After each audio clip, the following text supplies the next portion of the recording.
सुप्रभात बच्चों। आज हम अध्ययन करने जा रहे हैं रहीम के दोहों का।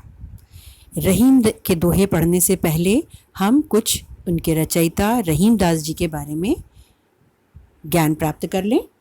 रहीम दास जी का पूरा नाम था अब्दुल रहीम खान खाना और उनका प्रचलित नाम रहीम ही है। ये एक मध्यकालीन कवि थे और बहुभाषाविद यानी बहुत सारी भाषाओं का इन्हें ज्ञान था। ये कला प्रेमी थे और बहुत ही विद्वान थे। वे भारतीय सामाजिक संस्कृति के अनन्य आराधक थे और सभी संप्रदायों के प्रति आदर का भाव रखते थे। उनका व्यक्तित्व बहुमुखी प्रतिभा का धनी था। तो आज हम उनके द्वारा रचित कुछ दोहों का अध्ययन करेंगे।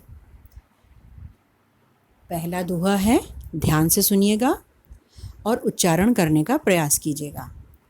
रहीमन धागा प्रेम का मत तोड़ो चटकाए, टूटे से फिर ना मिले, मिले गांठ परी जाए। रहीम दास जी इस दोहे के माध्यम से हमें समझाना चाहते हैं कि प्रेम का जो संबंध है वह बहुत ही कोमल होता है और यदि इसलिए हमें हमेशा प्रयास करना चाहिए कि प्रेम के संबंध में जो हमारा विश्वास है वह कभी टूटे ना। अगर यह टूट जाता है तो फिर हम इसको कितना भी जोड़ने का प्रयास करें तो उसमें धागे में जैसे गांठ पड़ जाती है उसी तरह संबंधों में भी गांठ पड़ जाती है। गांठ का दो अर्थ है यहाँ पे। एक गांठ का तात्पर्य धागे के अर्थ में उसका तात्पर्य है नॉट, गांठ। नॉट आप जानते हैं, तो उस गांठ से संबंध है कि धागे में गांठ पड़ जाती है। और दूसरा जो संबंधों के परिप्रेक्ष्य में बताया गया है उसका तात्पर्य है कि मन में दूरी आ जाना। इसलिए रहीम दास जी ने कहा है कि प्रेम के संबंध में कभी अलगाव नहीं होना चाहिए। यदि एक विश्वास का संबंध एक बार टूट जाता है तो वह जुड़ना पहले के रूप में, पूर्व रूप में आना असंभव हो जाता है। जिस प्रकार कोई धागा अगर टूट जाए उसे जोड़ने के लिए आपको गांठ ही लगानी पड़ेगी और फिर वो उस तरह का संबंध नहीं रह जाता। तो इस तरह से रहीम दास जी हमें प्रेम की महत्ता समझा रहे हैं कि प्रेम के संबंधों में हमें विश्वास अखंड रखना चाहिए, जो कभी भी खंडित ना हो, ऐसा विश्वास, ऐसा प्रेम रखना चाहिए। अब दूसरे दोहे की ओर चलते हैं। रहीमन निज मन की बिथा, मन ही राखो गोए, सुन अठिलई हैं लोग सब, बाँट न ले है कोई। इस दोहे के माध्यम से रहीम दास जी हमें समझाना चाहते हैं कि हमें अपनी मन की व्यथा या पीड़ा को सभी को नहीं बताना चाहिए। हमेशा आप अपने मन के अंदर ही उसको रखें, क्योंकि वो कहते हैं कि जो मन की व्यथा यदि आप सबको बता देंगे तो सभी उसको उस भाव में, उस रूप में नहीं लेंगे। रहीमन निज मन की बिथा, बिथा मीन्स व्यथा यानी दुख, मन ही राखो गोए, मन में ही रखना चाहिए। सुनी अठिलई हैं लोग सब, क्योंकि जो साधारण लोग हैं वो आपके मन की व्यथा को वैसे ही नहीं समझेंगे जैसे कि आप जिस पीड़ा में हैं उसको समझकर, उसको हो सकता है वो आपका उपहास करें और आपकी बातों को दूसरे लोगों में बांट दें। तो उस तरह से लोग जो हैं उसके प्रति सही दृष्टिकोण नहीं रखते। तो वो कहते हैं सुनी अठिलई हैं लोग सब, लोग जो हैं वो सब सुनकर अठिलाएंगे यानी कि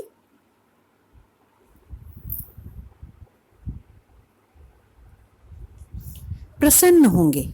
आपके मन की व्यथा को जानकर मन ही प्रसन्न होंगे। और बाँट न ले है कोई, कोई बाँट नहीं लेगा। आपके मन के दुख को कोई बांटेगा नहीं, बल्कि उसको सुनकर अंतर मन में कहीं ना कहीं प्रसन्न हो जाएंगे।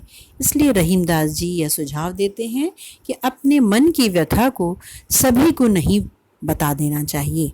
आप अपने विश्वास पात्र जनों को बताएं, जिन पर आपको विश्वास है, लेकिन सभी को ना बताएं, क्योंकि सबको बताने में वे आपके दुख से उनके मन में प्रसन्नता ही होगी और वो आपके दुख को बांटकर कम नहीं करेंगे, बल्कि मन ही मन प्रसन्न होंगे। अब तीसरे दोहे की ओर चलते हैं। एक साधे सब सधे, सब साधे सब जाय, रहीमन मूल ही सींचिबो, फूले फले अघाय। रहीमदास जी यहाँ यह समझाना चाहते हैं कि एक परमात्मा को पा लेने से अन्य सब सांसारिक उपलब्धियां स्वयं ही प्राप्त हो जाती हैं। एक साधे, साधना यानी उसको अपना लेना, उसको प्रसन्न कर लेना। यानी अगर आपने परमात्मा को प्रसन्न कर लिया तो सारी सांसारिक उपलब्धियां आपको खुद ही मिल जाएंगी। एक साधे सब सधे, सब साधे सब जाए। परंतु यदि परमात्मा की भक्ति ना की और अन्य सांसारिक वस्तुओं को पा भी लिया तो वे सब उपलब्धियां परमात्मा के अभाव में काम नहीं आती या नष्ट हो जाती हैं। इसलिए रहीमदास जी कहते हैं, हे मनुष्य, तुम जड़ को सींचो, जड़ को, रूट्स को, रहीमन मूल ही सींचिबो। रहीमदास जी कहते हैं तुम जड़ को सींचो, उसी से तुम फल फूल पाकर तृप्त हो सकोगे। आशय यह है कि व्यक्ति इस सृष्टि के मूल परमात्मा को यदि ध्याता है, उनका ध्यान करता है, तो वह सब प्रकार के फलों को पाकर तृप्त हो जाता है।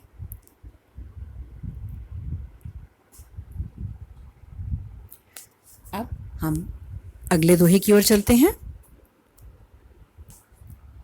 चित्रकूट में रमी रहे, रहीमन अवध नरेश, जा पर विपदा पड़त है, सो आवत यह देश। रहीमदास जी कहते हैं कि यह चित्रकूट अत्यंत मनोरम और धार्मिक प्रदेश है।